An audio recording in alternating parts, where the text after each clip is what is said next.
We have all seen construction projects that take too long. Yeah, but imagine waiting for more than 40 years. That is the reality for some residents in Noblesville. Tonight, our Griffin Gonzalez shows us the big changes in the city now that a decades-long project is nearing completion.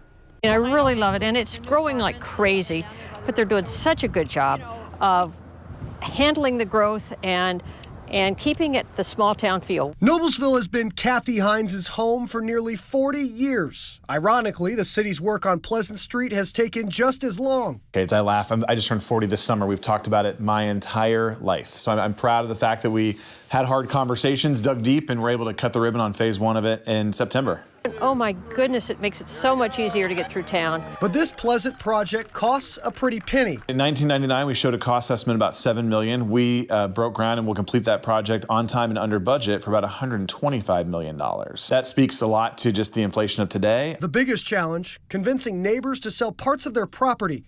The sheer amount of properties that were affected was a challenge on the project. When you are going to people that have lived in these houses their whole lives, it's very difficult to come to them and say, hey, we're going to need a piece of this or all of this for a project. Phase 2 and 3 should be done in 2025 with new trails that will connect Noblesville to Westfield, Fishers, and eventually Indianapolis.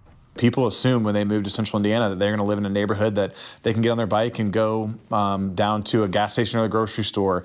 Those assumptions are hard for us to keep up with. We got to continue to invest in that trail network to make it happen. 40 years and $125 million later, Kathy is excited to use her new roads. Wonderful. I can even walk from my house now. I'm so lucky.